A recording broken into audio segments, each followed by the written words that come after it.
이렇게 참석을 하는 그때 오픈 네트워킹을 주관해서 하셨던 조영민 대표님이시고요. 지금 현재 엑설런트 챕터에서 활동을 하고 계시고 장소 쪽하고 부천인가요? 네, 부천. 예, 부천, 경기도. 부천 쪽에서도 또 챕터 런칭을 위해서 굉장히 활발히 활동하고 계시고요. 제가 이렇게 쭉 멀리서 이렇게 좀 지켜봤던 그런 느낌으로는 진짜 어떤 사람을 조금 이렇게 변화시킬 수 있는 그런 정도의 어떤 능력을 갖고 계시지 않나 그런 생각을 하고 있습니다. 오늘 네트워킹 교육을 진행해 주실 조영민 대표님을 소개해 주십니다. 고맙습니다. 안녕하세요. 조영빈입니다. 네, 오늘 교육 요청을 받은 내용은 비지터 초대와 이유, 방법 이런 것을 말씀드리려고 하는데요. 플러스 원 챌린지 말씀을 주셨잖아요. 올해 비엔나 코리아에서 많이 이벤트로 여러분들께 강조하고 있는 내용입니다. 함께하는 사업 파트너들이 많아질수록 우리의 사업의 성과가 날 거다 보니까 어떻게 하면 어떻게 초대할 수 있는지 한번 이야기를 나눠보도록 하겠습니다. 저 또한 이제 만 7년 정도 비엔나 멤버 활동을 하고 있고요. 엑설런트 챕터에서 경영 컨설팅업으로 진행을 하고 있습니다. 현재 강서 컴퍼니 챕터는 1월에 런칭을 했고 부천의 프론티어 그리고 패스파인더 2개의 챕터를 런칭 중에 있습니다. 제가 하고 있는 사업은 경영 컨설팅 중에서도 인증을 좀 전문적으로 하고 있고요. 기업 인증, 제품 인증, 해외 인증을 집중적으로 파고 있습니다. 네, 비지터는 왜 방문할까요? 여러분들은 왜 방문하셨나요? 한번 기억을 떠올려 볼까요? 의장님 왜 방문하셨어요? 호기심, 뭐 하는 데일까? 뭐 하는 데? 네, 호기심이었네요. 뭐 하는 곳이지? 그런 건 난 몰랐는데 한번 방문해 봐서 알아보자 라는 마음도 있을 겁니다. 대표님 혹시 왜 오셨어요? 비지터 초대 받으셨을 때. 네.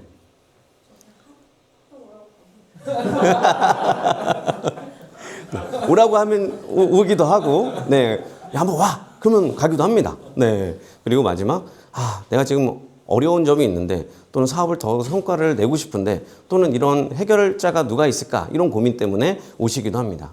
많은 고민들 중에서도 이 세 가지를 많이 귀결될 것 같아요. 왜 2대8의 법칙이잖아요. 가장 많은 이제 숫자는 대부분 여기 안에서 해결이 될 겁니다. 우리가 비지터 분들의 고민들을 다 해결해 줄 수는 없지만 내가 해결해 줄 수 없지만 여기 안에서 다른 네트워크를 통해서 해결해 주실 수 있다라고 한번 해주시면 어떨까요? 그런데 이런 경우들이 있습니다. 주저가 되는 거죠. 아니, 비지터들은 내가 왔을 때에도 이런저런 이유로 왔는데 내가 왜 초대하지 못할까? 첫 번째, 정말 내가 즐기고 있다면 어디서나 언제든 이야기를 할 텐데 주저하는 거예요. 난 좀 재미없는데 요즘 내가 여기서 성과 못 내고 있는데 적극적으로 제안하지 못하는 경우죠. 그래서 작년에 내셔널 컨퍼런스 때 글로벌 컨벤션 때 김정은 대표님도 갔다 오셨잖아요. 그때 호주에 계시는 분이 여성분인데 한 11년 정도 활동을 하셨대요. 그분이 77명을 가입시킨 분이세요. 근데 한 4, 5년 동안은 그런 활동에 대한 관심도 없으셨대요. 내가 왜 초대해야 되지? 그런데 어느 날 한번 디렉터라는 분이 너도 챕터를 한번 런칭해보면 어때? 라는 그 제안으로 그래? 그게 뭐지? 한번 해볼까? 근데 어떻게 내가 초대를 하지? 라는 생각으로 고민을 스스로에게 하게 된 거예요. 근데 그분이 굉장히 큰 법인에서 IT 사업 개발을 하셨던 분인데 코치로 전향을 하다 보니까 코치로서 본인에게 스스로에게 질문하는 법을 좀 알고 계셔서 그랬던 것 같아요. 그래서 스스로 돌아본 거죠. 나는 정말 B&I를 재밌게 하고 있는가? 거기서부터 돌아보니까 이런 게 재밌었어. 이런 게 두려웠어. 이런 걸 하면 더 재밌을 것 같아. 라고 스스로 태도를 바꾸기 시작하니 초대가 수월해졌다라는 이야기를 하셨어요. 저 또한 한 90명 정도 초대했거든요. 지금까지. 거의 한 달에 1명 정도 초대하잖아요. 오늘도 저희 비지터는 부산에 방문하고 있습니다. 자이언트 챕터에. 관계를 맺은 사람들한테 자연스럽게 저는 이야기를 해요. 한번 가보세요. Why not? 뭘 손해볼 거라고. 이 아침에 많은 사람들을 만나서 본인이 얻을 수 있는 것들이 많을 텐데. 두 번째는 정말 상대가 잘 되길 바라는가. 저 사람들 하지 말게 해야지. B&I를 알지 못하게 해야지 하는 사람들도 있을 수 있습니다. 내가 정말 싫어하거나. 그런데 내가 좋아하는 사람, 잘 되기를 바라는 사람들한테는 내가 직접적으로 돈을 줄 수는 없다면 그분의 사업이 성장할 수 있는 모임을 추천하는 것도 좋은 방법이 될 수 있겠죠. 세 번째, 이런저런 내 태도도 준비되어 있고 그런 마음을 가지고 있는 사람도 있는데 내가 잘 스토리텔링을 하고 있는가? 저는 이런 경우가 있었어요. 강서의 컴퍼니 챕터 런칭하고 있을 때 협업 파트너인 행정사님을 제가 한번 초대를 하고 싶었어요. 제가 그 챕터 멤버는 아니지만 그 챕터가 잘 되길 바라는 마음으로 많은 분들을 초대를 했거든요. 근데 행정사분들을 초대를 하다 보니까 아시는 분들은 B&A 활동하고 있거나 안 한다고 그러셔서 찾았어요. 온라인에서. 강서 행정사, 강서구 행정사, 마곡 행정사. 그분한테 제안을 한 거죠. 저 컨설턴트인데 협업할 수 있을 것 같은데 만나 뵐 수 있을까요? 그래서 만나 뵙고 B&I를 제안을 해드렸어요. 사실 그 과정 속에서 저는 행정사님한테 드릴 수 있는 이야기는 B&I 안에 행정사님들이 활동하고 계세요. 그분들이 혹시 정진석 행정사님 알고 계신가요? 홍현 행정사님 알고 계신가요? 라고 여쭤보니까 다 안 돼요. 행정사 분들 사이에서는 그 두 분이 굉장히 유명한 분들인 거예요. 그런 분들도 B&I 활동을 오랫동안 잘 하고 계시는 이유가 뭘까요? 이런 스토리텔링을 하다 보니까 이분이 관심도가 더 높아졌어요. 사실 본인과 관계된 업종에 또는 동종의 업종에 계신 분들이 활동하고 있는 모습 스토리텔링을 얘기하는 게 가장 효과적일 수 있다. 그리고 초대할 사람이 없는 경우들도 있습니다. 맞습니다. 내 지인들 안에서는 벌써 다 했어. 그러면 초대 방법을 좀 이따가 또 알려드릴 거예요. 5번째, 새벽에 나와야 돼. 출결이 뭐 3번 결석하면 안 돼. 뭐 원투원 등 시간이 소요돼. 이런 부정적이거나 아니면은 문턱이 높은 이 장애물에 대해서는 나중에 이야기할 수 있게끔 하시는 게 좋습니다. 비지터 초대, 쉬운 비지터 초대라는 트레이닝을 통해서 이런 내용들이 조금 더 수월해질 수 있게끔 만들어 놨으니까요. 거기서 또 해결해 볼 수 있을 것 같습니다. 제가 아까 말씀드렸던 제가 지난 7년간 활동한 컴퓨터 안에서 로그인 하시면 본인 것들 다 이렇게 보실 수 있어요. 그래서 한 90명이 지금 넘었는데 이 등락이 있죠. 제가 무슨 일을 할 때 어떤 역할을 맡았을 때마다 변화가 있었습니다. 가장 높이 올라갔을 때는 의장을 맡았을 때 내가 역할을 맡으니까 열심히 해야지 초대하세요가 아니라 저도 열심히 초대했습니다. 그때 비지터 왕이 됐었고요. 작년에 제가 엑셀 챕터 비지터 왕이었어요. 18명 초대했는데 새로운 챕터를 런칭하다 보니까 새로운 분들을 저희 챕터에도 한 번씩 소개를 하게 됐었습니다. 그래서 챕터에도 가입하시는 분들이 생겼어요. 네, 의장을 하거나 런칭을 할 때 내가 어떤 새로운 역할을 맡을 때 좀 더 올라갈 수도 있겠구나. 초대 방법 3가지를 한번 알려드릴게요. 첫 번째는 내 기존 관계에 계신 분들한테 제안을 합니다. 많이들 얘기를 하실 거예요. 그분들한테 협업의 기회를 제공한다고 이야기를 하는 거죠. 두 번째, 우리 챕터에 만약에 우리 박강수 대표님이 인테리어 하시는데 아까 오픈 네트워킹 때 얘기하다 보니까 식자재 유통하시는 대표님이 협업 파트너로 오시면 좋겠다는 생각으로 이야기 드렸어요. 그럼 우리 챕터에 식자재 하시는 분을 한번 초대해보자 막 붐을 일으킬 수 있겠죠? 근데 내가 아는 사람이 없어. 그럼 포기해야 될까요? 다른 챕터에 식자재 하시는 분한테 그 회사에도 다른 이사님이나 다른 분이 또 활동하시기도 하거든요. 또는 동조에 계시는 분들을 또 많이 알고 계시잖아요. 그런 분 초대를 요청을 하는 겁니다. 그래서 내 관계는 아니었지만 다른 분을 통해서 소개를 받는, 좋은 분을 소개를 받는 방법. 3번째는 아까 제가 사례로 말씀드렸던 온라인에서 직접 탐색하거나 전 마곡에 가다 보면 행정사 간판 보이면 전화해 봅니다. 안녕하세요. 저는 일석이조죠. 저랑 협업하실래요? 라고 하면서 전화를 하는 거예요. 그러면서 이런 B&I 활동을 한번 추천을 드리는 거죠. 안 한다 그러면 많은 거예요. 우리 모든 활동이 사업이 제안으로서 시작을 하지 무조건 계약을 100% 할 거라는 확신을 가지고 하는 건 아니잖아요. 그 제안이 쌓여야 계약도 이루어지는 것처럼 이런 비지터 초대도 제안이 쌓여야 오시고 가입을 하시게 된다. 네, 이렇게 3가지 방법 한번 생각해 보시고 앞에 기존 관계가 다 떨어졌다. 그러면 이제 소개 요청과 외부 탐색으로 한번 가볼 수 있을 것 같습니다. 우리 챕터가 성장을 왜 해야 되냐라는 이야기도 많이 나와요. 실상 제가 30명대 엑셀런 챕터 멤버로 활동을 시작했던 7년 전과 그 이후에 80명대 가다가 지금 70명대거든요. 70명, 80명 정도의 엑셀런 챕터에서 받는 소개는 가히 다릅니다. 2배 정도, 3배 정도 올라갔다 해서 리퍼럴 또 감사장 수가 2, 3배만 올라가는 게 아니라 4배, 5배 올라가더라고요. 왜냐하면 결국에는 그 기회의 숫자가 훨씬 더 다양해지고 사람들이 관심을 가지고 신뢰를 가질 수 있는 이제 집중도가 달라지기 때문입니다.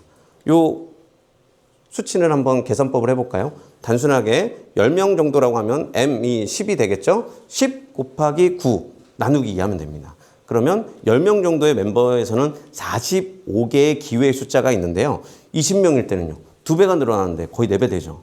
190개의 기회의 숫자가 있는 겁니다. 40명일 때는요. 780개의 기회 숫자가 있습니다. 이 숫자를 그냥 단순한 숫자로 보는 게 아니라 우리의 사업 기회라고 생각해 보시면 좋겠습니다. 인원수가 많아지게 되면 결국엔 나의 사업의 기회 수도 많아지게 된다. 실제로 액션 챕터 80명대일 때 제가 기업 서비스 파워팀으로 할 수 있는 분들을 다 모아보니까 22명이었어요. 챕터 인원수죠. 22명의 멤버들이랑 같이 내가 할 수 있겠구나라는 생각을 해보고 우리 팀으로 활동해 봅시다라고 모아봤더니 이분들이 다 하진 않았어요. 한 10명 정도 모여요. 다 그런 거 아닐까요? 멤버 가능성 있는 사람들한테 제안을 해보지만 그 사람들이 다 하진 않아요. 나랑 결이 맞는 사람 그 중에서 찾을 수 있는 거죠. 그래서 결국엔 이분들이랑 파워팀을 계속 해왔었고 저 또한 파워팀 이번에 4번째 만들게 되었습니다. 이걸 하는 이유는 결국엔 B&I에서 우리가 향상시키고자 하는 3업 때문인 거예요. 3업, 레벨업, 밸류업, 볼륨업. 챕터 활동 안에서도 성장하는 과정이 있고 트레이닝 통해서도 성장하는 과정이 있겠지만 우리 파워팀 안에서는요. 굉장히 밀접해져야 되고 친밀해져야 되고 사업에 대해서 서로에게 개선할 수 있는 제안을 할 수 있는 관계가 돼야 됩니다. 자, 이런 거 한번 개선해보자 라고 이야기하려면 어떻게 될까요? 서로 이제 막 만났는데 어색한데 오늘 처음 뵀는데 뭐라고 할 수 없잖아요. 뭐라고 한다는 게 아니라 이렇게 한번 개선해봐 라는 조언을 한다라는 게 그간의 친밀도가 없기 때문에 쉽지 않다는 거예요. 그러면 자주 만나고 친해지고 그리고 칭찬도 많이 해주면서 내가 그런 개선의 제안을 할 수 있을 정도의 마음이 열린 상태여야 그분은 받아들일 수 있습니다. 받아들이지 않는데 내가 뭐하러 얘기하는 거예요. 그렇죠. 그래서 나 또한 마찬가지로 그걸 받아들일 수 있는 관계를 맺어야지만 우리 서로 성장할 수 있을 겁니다. 실제로 저희 챕터의 변리사님, 저는 이제 협업 파트너가 변리사님이신데 여러 명이 바뀌었어요. 초창기에 계셨던 변리사님이 사실 제가 벤처 인증 관련해서 특허를 고객사 소개를 계속 해드리는데 소개가 안 오는 거예요. 한 1년 반째. 왜 안 주지? 뭐지? 나도 안 줄까? 마음속에서 막 갈등이 막 생기고 있는데 교육을 한번 들어보니까 잘 주고 잘 받는 방법에 대한 이야기가 있었어요.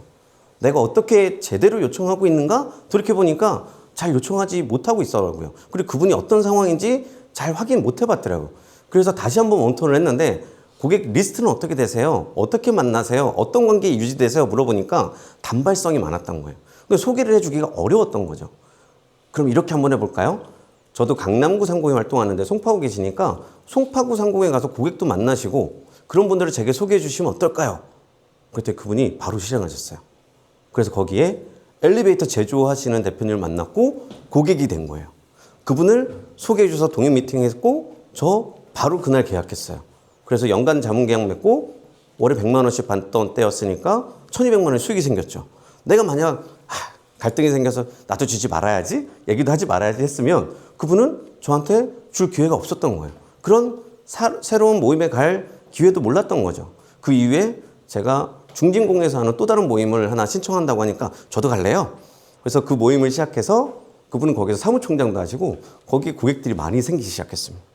실제로 우리는 기존 고객들에서만 내 관계에서만 생각하는데 새로운 관계를 늘릴 수 있는 방법에 대한 고민을 많이 못하고 있는 것 같기도 해요. B&I만 해야지. 근데 B&I 이외에도 좋은 분들이 다른 곳에서도 많이 있습니다. 그렇게 많이 만날 수 있잖아요. 그리고 확장된 인맥을 통해서 실제로 제가 제공하고 있는 서비스는 고객들에게 인증을 대행하거나 설명을 하는 컨설팅이잖아요. 그런데 그 단건의 계약이 끝나고 나면 절 필요로 하지 않습니다. 근데 저는 계속 이어지고 싶은 거예요. 어떻게? 좋은 분들을 계속 소개를 하는 거죠. 그래서 저희 VIP 회장님 한 분은 한 1,000억 정도 매출하시는데 영배랑 홈페이지 하나 하자. 네. 어떤 스타일로 하시길 원하십니까? 이런 분이 있는데 제가 어떤 분을 소개해 드릴까요? 해서 이 정도면 돼. 비싼 거 할 필요 없어. 알겠습니다. 그럼 요 분 소개해 드릴게요. 그래서 미팅에서 얼마 전에 나왔어요. 영빈아, 덕은에 지산 하나 사자. 알겠습니다, 회장님. 무슨 상관이에요, 저랑. 홈페이지도 안 하고 분양하는 사람도 아닌데 마침 강서구에 분양하시는 분이 계셔서 소개를 해드렸어요. 샀어요. 한 10억 정도 해요. 근데 이건 뭐 별도의 에피소드지만 이분은 참 운이 좋은 것 같아요. 3개월 입주 기한이 지났어요. 일부러 딜레이 시키고 있었어요. 목돈 들어가는 게 싫다고. 그러면 중도 이자가 계속 나오잖아요. 중도금 대출한 은행에서 이쪽 동서로 넘겼어요. 근데 동서에서 고려신용정보로 채권을 넘겨버린 거예요. 그래서 연락이 와서 10% 할인해 줄 테니까 해라. 운이 좋은 거예요. 1억을 보셨어요. 일부러 연체를 시켰더니 남들한테는 얘기하지 마세요 하고 10%를 할인해 주더라고요. 그리고 그 고려신용정보 그분의 명함을 받았잖아요. 강서에 계신데요. 그래서 강서구에 초대를 했습니다. 이게 참 이어 가요. 마지막으로 결국엔 이런 관계를 맺고 내가 성장하고 나고 제가 그분을 위해서 소개를 해주다 보니까 고객들이 지속적으로 다른 분을 소개해주고 이어지는 지속적인 이제 소개를 해주는 관계가 되어지는 거죠. 이 3업을 위해서 우리는 우리 사업, 우리 챕터 내 멤버들이 많아지고 서로가 잘 소개해 줄 수 있는 파트너가 생겨야 되고 그분들을 통해서 나도 소개를 받을 수 있는 관계를 만들었으면 좋겠다. 오늘 이야기 드린 내용들 결국에는 우리 챕터가 더욱 성장하고 이 안에서 나의 협업 파트너가 늘어나는 거잖아요. 그걸 우리는 이렇게 한번 정의 내려볼 수 있습니다. 지그 지글러의 유명한 명언을 제가 살짝 바꾼 건데 같이 한번 읽어볼까요? 둘, 셋. 비즈니스를 설계하지 마라. 사람의 성장을 설계하라. 성장한 사람이 여러분의 비즈니스를 구성합니다. 여러분의 협업 파트너를 성장시킬 수 있게끔 도움 주시면 좋겠습니다. 감사합니다.